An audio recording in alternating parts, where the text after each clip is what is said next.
100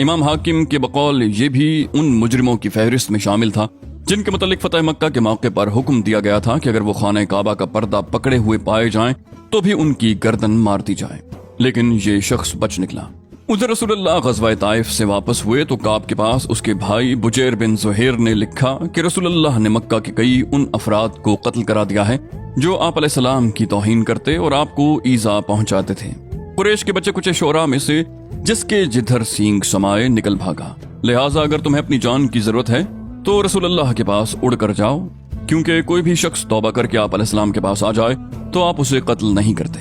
اور اگر یہ بات منظور نہیں تو پھر جہاں نجات مل سکے نکل بھاگو۔ اس کے بعد دونوں بھائیوں میں مزید خط و کتابت ہوئی، جس کے نتیجے میں کعب بن زہیر کو زمین تنگ محسوس ہونے لگی اور اسے اپنی جان کے لالے پڑتے نظر آئے، اس لیے آخر کار وہ مدینے آ گیا اور جوہینہ کے ایک آدمی کے ہاں مہمان ہوا۔ پھر اسی کے ساتھ صبح کی نماز پڑھی، نماز سے فارغ ہوا تو جوہینی نے اشارہ کیا اور وہ اٹھ کر رسول اللہ کے پاس جا بیٹھا اور اپنا ہاتھ آپ کے ہاتھ پر رکھ دیا۔ رسول اللہ اسے پہچانتے نہ تھے۔ اس نے کہا، اے اللہ کے رسول، کعب بن زہیر توبہ کر کے مسلمان ہو گیا ہے اور آپ سے امن کا خواستگار بن کر آیا ہے، تو کیا اگر میں اسے آپ کی خدمت میں حاضر کر دوں تو آپ اس کے اسلام کو قبول فرما لیں گے؟ آپ علیہ السلام نے فرمایا ہاں۔ اس نے کہا، میں ہی کعب بن زہیر ہوں۔ یہ سن کر ایک انصاری صحابی اس پر جھپٹ پڑے اور اس کی گردن مارنے کی اجازت چاہی۔ آپ علیہ السلام نے فرمایا، چھوڑ دو، یہ شخص تائب ہو کر اور پچھلی باتوں سے دستکش ہو کر آیا ہے۔ اس کے بعد اسی موقع پر کعب بن زہیر نے اپنا مشہور قصیدہ آپ علیہ السلام کو پڑھ کر سنایا، جس کی ابتدا کچھ یوں ہے: سواد دور ہو گئی تو میرا دل بے قرار ہے، اس کے پیچھے وارفتہ اور بیڑیوں میں جکڑا ہوا ہے، اس کا فدیہ نہیں دیا گیا۔ اس کے بعد کعب بن زہیر نے مہاجرین قریش کی تعریف کی، کیونکہ کعب کی آمد پر ان کے کسی آدمی نے خیر کے سوا کوئی بات اور حرکت نہیں کی تھی، لیکن ان کی مدح کے دوران انصار پر طنز کی، کیونکہ ان کے ایک آدمی نے ان کی گردن مارنے کی اجازت چاہی تھی۔ چنانچہ کہا، وہ قریش خوبصورت مٹکتے اونٹ کی چال چلتے ہیں اور شمشیر زنی ان کی حفاظت کرتی ہے، جبکہ ناٹے کھوٹے کالے کلوٹے لوگ راستہ چھوڑ کر بھاگتے ہیں۔ لیکن جب وہ مسلمان ہو گیا اور اس کے اسلام میں عمدگی آ گئی تو اس نے ایک قصیدہ انصار کی مدح میں کہا اور ان کی شان میں اس سے جو غلطی ہو گئی تھی اس کی تلافی کی۔ چنانچہ اس قصیدے میں کہا، جسے کریمانہ زندگی پسند ہو وہ ہمیشہ صالح انصار کے کسی دستے میں رہے، انہوں نے خوبیاں باپ دادا سے ورثے میں پائی ہیں، در حقیقت اچھے لوگ وہی ہیں جو اچھوں کی اولاد ہوں۔